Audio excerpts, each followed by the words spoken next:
Salve,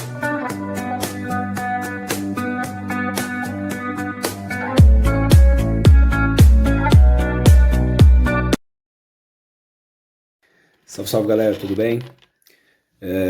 Como vocês passaram final de ano? Espero que todos tenham passado bem, né? Graças a Deus eu passei bem, na medida do possível. Não passei melhor, porque algumas situações me chamaram muito a atenção, né? Esse ano de 2021. E uma delas, eu acho que é uma questão assim de muitas pessoas, né? Relacionada à fome.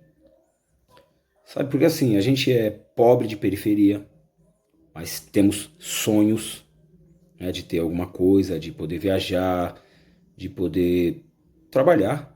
Muito sonho trabalhar. Esse virou um sonho, assim, sabe? Assim, uma coisa, um sonho.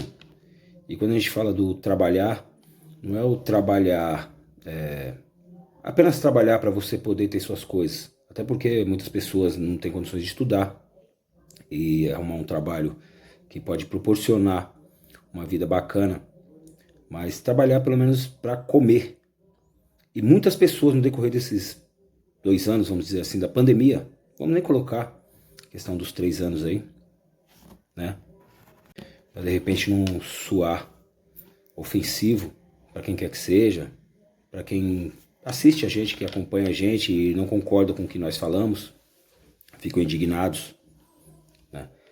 Assim, uma coisa que me chamou muita atenção, principalmente nesse último ano, 2021, foi a questão da fome, de como ela cresceu, de como ela partiu para áreas onde a fome não existia, porque as pessoas se viravam, que é o caso de São Paulo, o caso do Rio de Janeiro, tem vários outros lugares, mas assim, o que me chamou mais atenção foi a questão de São Paulo, que é onde eu vivo, né? Eu, o Fábio é de Mogi, eu acho que ele também até pode falar mais para frente sobre isso, e já falou, né, na questão da insegurança alimentar.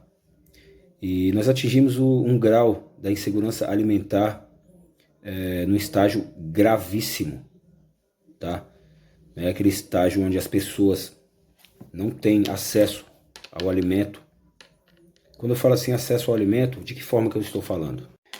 Estou falando no sentido de não depender que outras pessoas possam doar para você, tá? Estou falando no sentido de você trabalhar, como esse foi o início do assunto aqui, da conversa, né? E você trabalhar e você ir no mercado e comprar aquilo que você quer comer, sabe? Aquilo que você quer dar para os seus filhos. Não que pessoas te dêem uma cesta básica, que é louvável. Quem faz isso é muito bom. Ajudar as pessoas que estão precisando em um momento, né, de pandemia, no momento que o desemprego está alto, em um momento que muitas pessoas não têm dinheiro, não têm recursos. E assim, em pleno final de ano, eu acho que ainda fica mais triste. Para quem tem essa consciência, né? Para quem sabe que tá comendo ali, tá bebendo porque você foi no mercado, porque você escolheu o que você quer comer, sabe? Ah, aquela fruta, ah, aquele tipo de carne, aquele peixe, aquela, sabe, aquele tudo. É muito bom, temos que agradecer a Deus por isso. Mas tem muitas pessoas que agradecem a Deus passando necessidade, esperando que e pedindo para Deus que alguém tenha a solidariedade de enviar pelo menos uma cesta básica para alimentar os seus filhos. Ontem eu estava assistindo Gabriela Prioli e algo me chamou muita atenção. Ela falou que, olha que negócio assim incrível, cara. O aumento da venda do miojo cresceu muito. Eu não tenho esse dado aqui, infelizmente. Não peguei porque tinha outros dados muito mais importantes, que eu achei muito mais importante falar sobre eles aqui do que disso. Mas subiu muito, sabe assim, a venda subiu muito. Então quer dizer, o que é o miojo?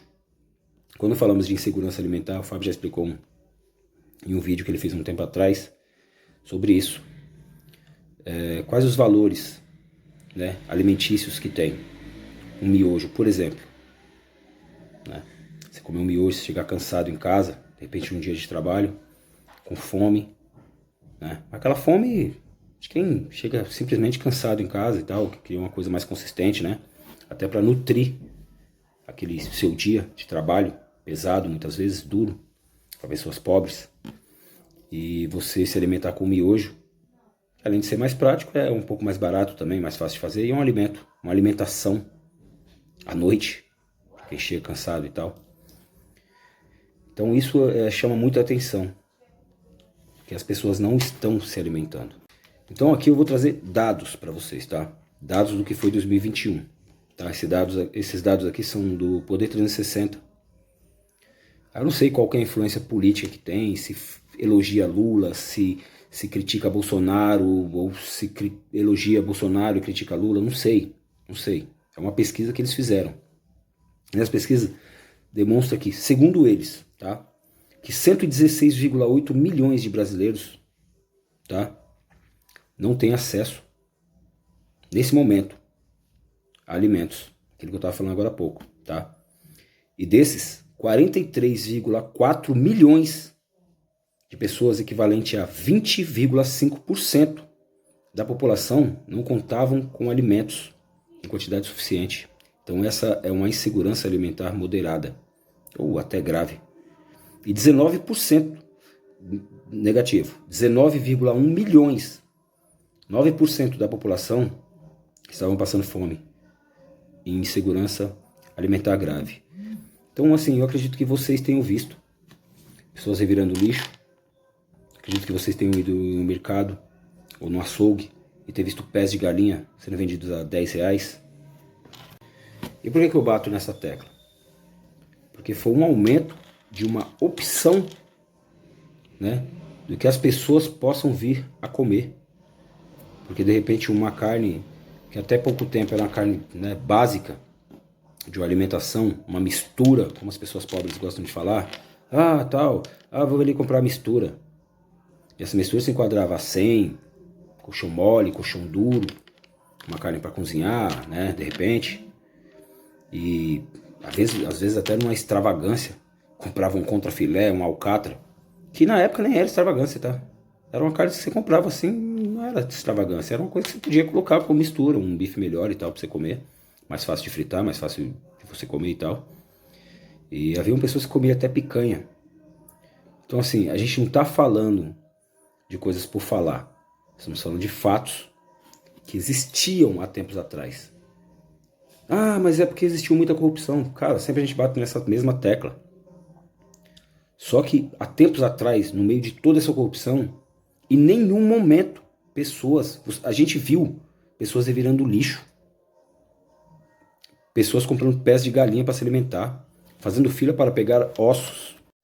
Então, quando a gente faz essa crítica, não é porque eu quero ser chato, não é porque eu quero ficar criticando o presidente o tempo todo. E assim, não vejo como ingratidão, porque eu não vejo esse presidente fazer nada assim, sabe?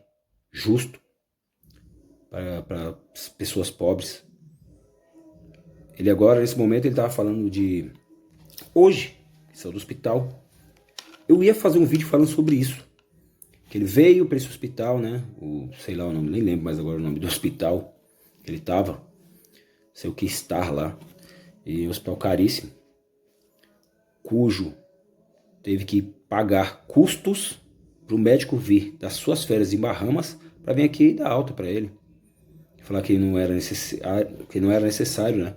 Ele se submeter a mais uma cirurgia, que aí ele coloca como devida facada que ele tomou, né?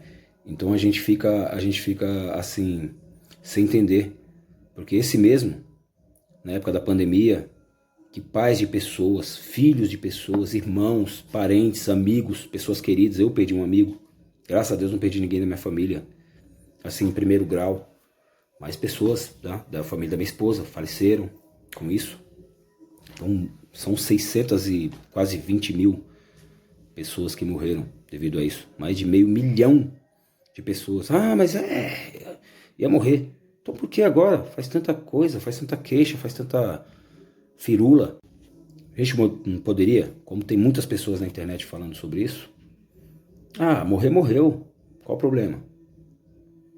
Só que assim, se eu, né, alguma pessoa, algum ente querido, algum vizinho meu, morre aqui no Embu-Mirim, usufruindo de um SUS, né, que muitos dizem que vai muito dinheiro, e de fato vai, não existe fiscalização alguma em relação a isso, né? A gente sabe disso. Mas é bom, ajuda. De certo modo ajuda. Mas é o hospital que a gente tem para usar. Com o nosso dinheiro. Se a gente pagar, né? Quando eu falo com o nosso dinheiro, porque a gente paga imposto por isso. Então não é uma coisa que é de graça, que tem muitas pessoas que falam que é de graça. Não, não é de graça. A gente paga o imposto por isso. Então a gente tem que ser ressarcido por isso. Tem também outra condição de repente eu conseguir ou poder pagar um plano de saúde, como muitas pessoas pobres pagam, eles pagam mesmo do próprio bolso, ou muitas vezes a empresa também arca com uma parte e ele com outra, que é descontado em folha, que também é legal, ajuda bastante. É realmente melhor, né? Porque você está pagando por isso, então tem que ser melhor. Você pode cobrar com um pouco mais de tranquilidade, uma vez que você está pagando. E o presidente não. Então o presidente vem para o hospital por volta de 2 horas da manhã, fazendo drama, né? Falando que eu não queria que acabasse minhas férias. Aí hoje já falou que não era férias que ele estava tirando. Sabe, ele mesmo desdiz o que ele mesmo disse. Coisas que a gente já escutou há muito tempo atrás, em músicas... Em uma música do Raul Seixas especial, né? Vou desdizer tudo aquilo que eu te disse antes. Então, assim, são coisas que... Então, agora que as pessoas, né, que estão indignadas, que perderam familiares e que viu ele falando tudo aquilo, agora fala a mesma coisa para ele. Que se lasque, que morra. Só mais um, infelizmente, fazer o quê? As pessoas vão morrer. E por que a indignação de bolsonaristas? Por quê? Ele falou que a Bahia estava tranquila, não precisava de ajuda, que já tinha doado 200 milhões, mas depois fez um outro aporte de 700 milhões. Então não estava precisando? Poxa, 200 milhões ele deu. Aí depois ele mandou mais 700 milhões? Porra. Uma coisa assim pra gente que chama um pouco de atenção? Não sei. Ou será que eu tô sendo crítico? Ou será que eu não consigo ter uma visão, por exemplo, de um Adriles Jorge, de um Constantino, de um Coppola? Será? Então, para continuar, concluindo, né, o que eu queria dizer sobre a fome, o alaçamento da fome no Brasil é reflexo também, ou esvaziado, devido a fins de programas, como Bolsa Família, que acabou. Na ideia ele disse que iria acabar o Bolsa Família para fazer o tal do Renda Brasil. Só que o Renda Brasil até agora não caiu na conta de ninguém. E já no Natal as pessoas estavam passando fome. Eu consegui ajudas de um padre e ele doou algumas cestas básicas, tá? E não tinha como fazer a logística. E assim, a gente fez uma logística simples, uma logística básica, até pela quantidade de coisas que tinha, que foi recebida de bom coração e foi também distribuída de bom coração, em um momento que é muito triste você saber que existem várias mesas fartas. Pense em você, sua casa como estava, sua ceia de Natal, de Ano Novo, como estava? Estava legal, estava repleta de frutas, tinha peru, né? Tinha carne de porco, sei lá, tinha peixes, tinha várias coisas, né? Expostas à mesa, sua família reunida, feliz. Mas tinha algumas pessoas que estavam em dificuldades absurdas. E não só por elas. Se fosse de repente para um adulto, ele segura a onda, é só mais um dia, né? Infelizmente, porque ele não tem condições de participar, por exemplo, de uma data especial como essa. E esse vídeo aqui eu quis fazer hoje exatamente para, na verdade, falar sobre uma coisa. De uma dessas cestas básicas que eu fui, que é de uma família que minha sogra já ajuda, né? Ela não tem condições, mas ela consegue, através desse padre, que ele consiga doações para que distribua, né? Então eu fui levar no Natal, fui lá, então o padre, né, se prontificou e tal com as cestas básicas, eu fui lá, chamei meu irmão, peguei o carro dele, peguei o meu, a gente foi e enchemos o carro de cestas básicas, tudo que a gente pôde trazer, colocamos dentro dos carros e tal, e fomos fazer as distribuições, né? Tá, de pessoas que já tem até um cadastro com a minha sogra para poder pegar isso daí e tal, que eu acho que é um gesto bem bacana, sabe? Você fazer isso. E das pessoas que doam também, claro. E nessa casa que eu fui levar dessa pessoa, e a gente chegou lá, ela estava sentada em uma cadeira, os filhos dormindo, provavelmente com fome, não tinha nada em casa. E ela falou que estava sentada e pensou: meu pai, hoje é Natal, hoje é Natal. E eu não tenho nada para dar para meus filhos. No dia 24 de dezembro de 2021, uma mãe de família morando em São Paulo, ela disse essa frase. Cara, na hora assim, eu já fiquei arrasado, já, sabe? Já comecei a chorar. Porque ao contrário, né, desses homens cristãos de bem, eu choro. Eu choro quando vejo uma cena dessa. E assim, porque eu sei que graças a Deus meus filhos não estão precisando disso, mas eu fico muito triste quando eu vejo que pessoas ao meu redor passam por esse tipo de necessidade. E quando toca em crianças é mais triste ainda. Porque você escutar uma mãe de família falar uma coisa dessa, que ela não sabe o que vai dar para os seus 3 filhos numa noite de Natal, onde várias mesas estão fartas, né? Onde, tipo assim, o pobre ainda no outro dia ele vai lá e ainda come o que sobrou do dia anterior, no almoço, na janta, de repente leva uma marmita pro trabalho, aquelas coisas todas. E os ricos muitas vezes eles pegam aquilo que sobrou, de repente até de um café banal, de um dia comum, né? Pega um café da manhã e joga fora. Não dá nem para os empregados comerem, ou sentar-se à mesa com eles para comer daquilo. Então, isso está acontecendo também com pessoas que estão trabalhando, que estão ganhando uma miséria de salário, enquanto muitos outros enriquecem. Eu não estou falando de você, pequeno empresário sabe, pequeno empresário de bairro, não, que tem um mercado 2, 3, 4, 5, 10, não, estou falando de você. Cara, você é um comerciante, você é um pequeno empreendedor. Quando a gente fala aqui, a gente sempre fala de grandes empresários, de grandes pessoas do agro, por exemplo. O agro é pop, o agro é rock, o agro é reggae, o agro é o caralho de asa. Temos uma natureza generosa, sabe? Que o que você planta dá.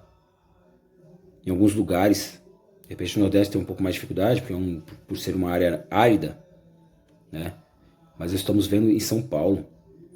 E assim, não é uma pobreza que algumas pessoas estão perdendo dinheiro e na totalidade todo mundo perdeu dinheiro, não. Pessoas pobres ficaram mais pobres e pessoas ricas ficaram mais ricas. Isso é até música lá atrás. Onde o rico fica mais rico e o pobre fica mais pobre. Isso voltou a acontecer de novo. E eu vejo essas pessoas de direita fazer uma manobra, sabe assim? Uma manobra absurda para falar que o socialismo não é legal, que não sei o que o bom é você produzir.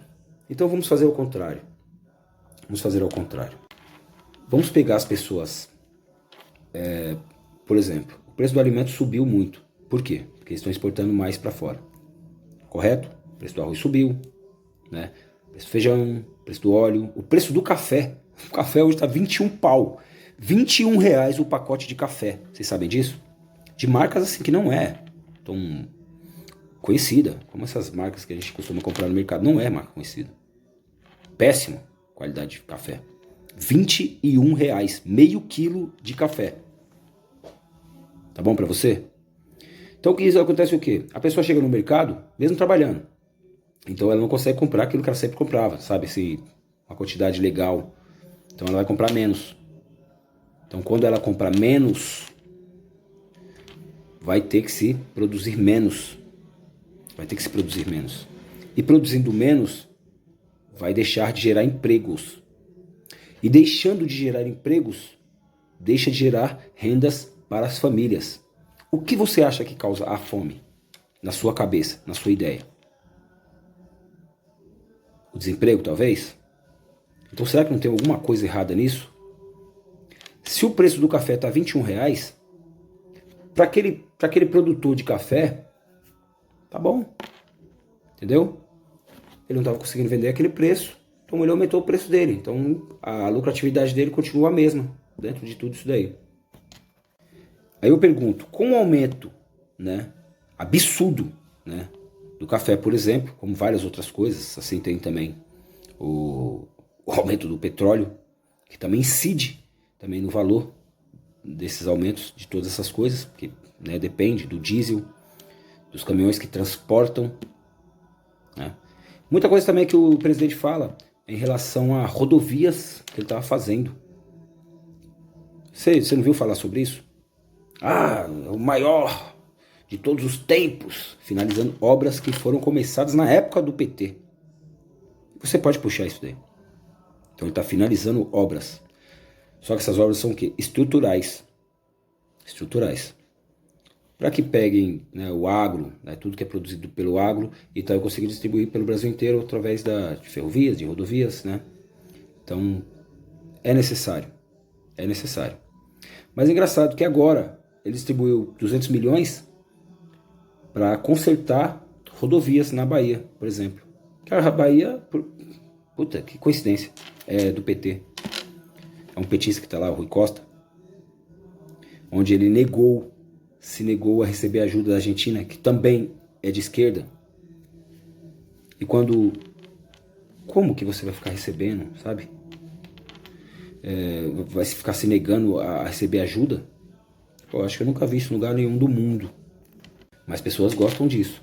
Pessoas acham legal isso. Acham bacana endossar. Aí a pergunta que fica é: quem são as pessoas que estão endossando? São a maioria pobre? A maioria pobre, cara, é 90%. Vamos colocar aí, vamos colocar aí 50 e poucos por cento. 10% são os milionários. Aí tem os classe médias, que se acham os ricos, que se acham equivalentes a um milionário. Mas tem uma vida boa, faça cruzeiros, na época dessa, faça viagens, assim como o presidente, fica dando jet ski nas represas, nas praias, por onde estiver. Mas esses classes médias, eu levei 3 cestas básicas, pode parecer pouco, em casas de bolsonaristas que discutiam comigo, falando que o cara é um ladrão, o cara é um corrupto, não sei o que e tal, blá blá blá blá. Falei, cara, aconteceu tudo isso, realmente é uma falha, infelizmente é uma cultura do Brasil, não é pra gente concordar com isso, mas a gente também fica na inércia, a gente também fica quieto sobre isso. Mas a corrupção continua a mesma coisa. E hoje, esses caras tinham uma vida boa, muito melhor que a minha, ficaram desempregados, e hoje depende de cestas básicas que eu levei pra ele, que falei tanto pra ele sobre isso, que eles não eram ricos, eles não eram milionários, eles dependiam de pessoas da periferia para sobreviver, para ganhar o pão deles.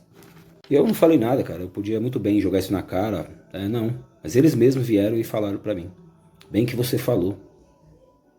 Então agora, esse ano, a gente vai ter a oportunidade de novo. E tem outros casos, como o Bruno Covas.